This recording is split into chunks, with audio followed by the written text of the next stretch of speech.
కొరకు ఎదురు చూచువారు నూతన బలము పొందుదురు. వారు పక్షిరాజుల వలె రెక్కలు చాపి పైకి ఎగురుదురు. అలయక పరిగెత్తుదురు, సొమ్మసిల్లక நடிச்சுப்போகுது. யெகோவா கொరకు தேவனி கொరకు கனிపెట్టుவார். ஆண்டவருக்காக காத்திருக்கிறவங்க எப்படி இருப்பாங்க? ஈகிள் மாதிரி அவங்க కడుగు పోల వారు పక్షిరాజుల వలె రెక్కలు చాపి పైకి ఎగురుదురు. అలేక బయటపడరు, సొమ్మశీలక நடிச்சுப்போகுது. அவங்க எப்பவுமே ஆண்டவருக்காக காத்திருக்கிறவங்க டயர்ட் ஆக மாட்டாங்க, சோர்ந்து போக மாட்டாங்க. இப்போ நான் ஒரு குட்டி கதை சொல்றேன். ஒரு పేరు చెప్తాను, చెప్పేసే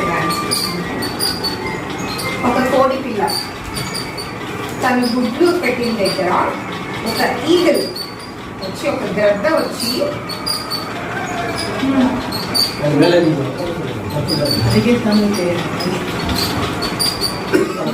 கோழி முட்டை வச்சுச்சுன்னா அங்கே வந்து ஒரு కళ్ళుగు ఆ గ్రద్దకి కొంచెం బద్దకం వేసి మనకు కూడా ఈ కోడి గుడ్డలు మనం పెట్టేద్దాము, అదే దాని కోడికి గుడ్లు, అది కోడి మా పిల్లలు బయటకు వస్తాయని తన గుడ్డు కూడా కోడి పిల్లలతో కలిపి అక్కడ పెట్టేసింది. அந்த கழுவோட முட்டை அந்த சோம்பேறித்தனமா அந்த கோழி முட்டையை கூட வச்சிருச்சான். அதோட முட்டை கூட வச்சிருச்சான். அதுவே தூஞ்சி வரட்டும்.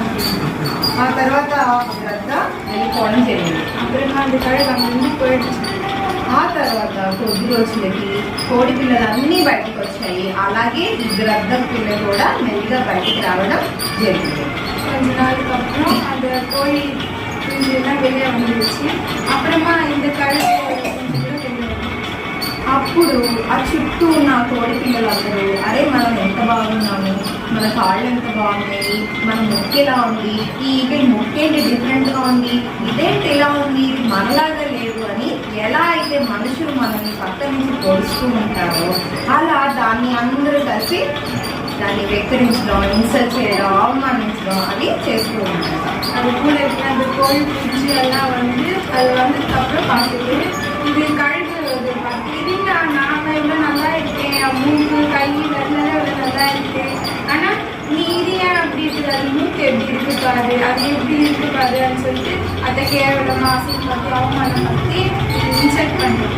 అంతే కదా, మనల్ని కూడా మనలో ఒక చిన్న లోపం ఉందనుకోండి, పక్కన నుంచి వాళ్ళలో ఉన్న లోపాలు వాళ్ళు చూసుకోరు కానీ మనల్ని గుచ్చుతూ ఉంటారు, మనల్ని అవమానిస్తూ ఉంటారు, మనల్ని తక్కువ చేసి మాట్లాడే వాళ్ళు మన చుట్టూ ఎప్పుడు ఉంటారు. అందరూ మనల్ని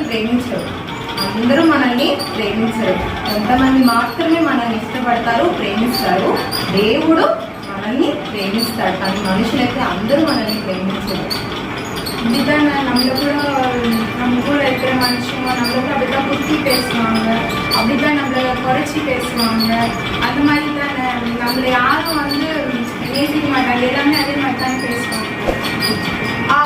ఆ కోడి పిల్ల బయటకు వచ్చి అవును నేనేంటి బాగాలేను, నేను ఇలాగే ఉన్నాను, నేనేం బాగాలేను, వీళ్ళందరూ ఇంత బాగున్నారు, నేనేం బాగాలేను అని అది కూడా చాలా ఫీల్ అవుతూ డిప్రెషన్లో ఉండేదన్నమాట. మనలో చాలా మంది డిప్రెషన్కి వెళ్ళిపోయినట్టు. அந்த கழுவோட குழந்தை கூட ஆமா என்ன நான் இப்படி இருக்கேன், நான் கூட நல்லா இல்லை, சொல்ற மாதிரி நான் நல்லாவே இல்லை அப்படின்னு நினைச்சிட்டு அதுவும் சோகமா இருக்கு, நம்மள மாதிரி சோர்ந்து போயிருக்கு. ఒకరోజు రద్ద వచ్చింది అంటే ఆ కోడి పిల్ల దగ్గరికి.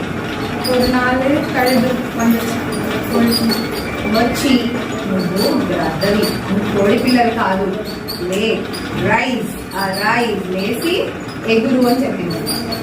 கழுகு வந்து கிட்ட வந்து நீ வந்து கோழி குஞ்சு கிடையாது, நீ வந்து கழுகு, நீ என்ன பண்ற, பறந்து வா, ஏஞ்சி பறந்து వా அப்படின்னு சொல்லி. అలాగే మనందరం కూడా దేవుని బిడ్డలను మనం ఎంతమందిలో ఎలా ఉన్నా సరే, మన చుట్టూ ఎంతమంది ఎలా ఉన్నా దేవుడు మనల్ని ఏమంటున్నాడు, రైజ్ రైజ్. మన చుట్టూ ఉన్న మన సర్కమ్స్టాన్సెస్ని బట్టి, మన సిచ్యువేషన్స్ని బట్టి మనం తిరిగిపోకుండా మనం కూడా లేచి ఒక్కసారి ఆ గ్రద్దను పైకి లేవమనగానే అది లేచి నీకు రెక్కలు ఉన్నాయి.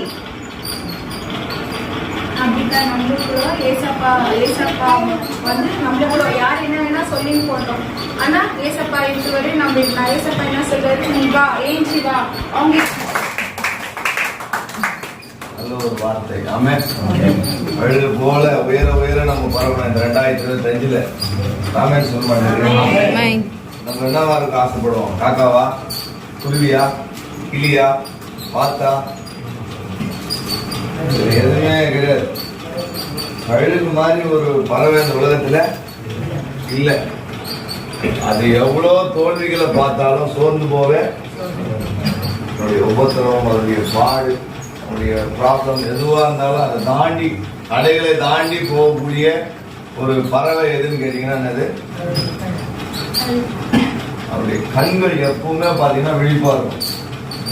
ஒன்று மட்டும் சொன்னாங்க, மனைவி என்ன செய்யறாங்க அப்படின்றது கணவர் என்ன பண்ணாத. அது இன்னொரு பக்கம் என்னன்னா, கணவர் என்ன செய்யறாருன்றது மனைவிக்கு தெரியாது.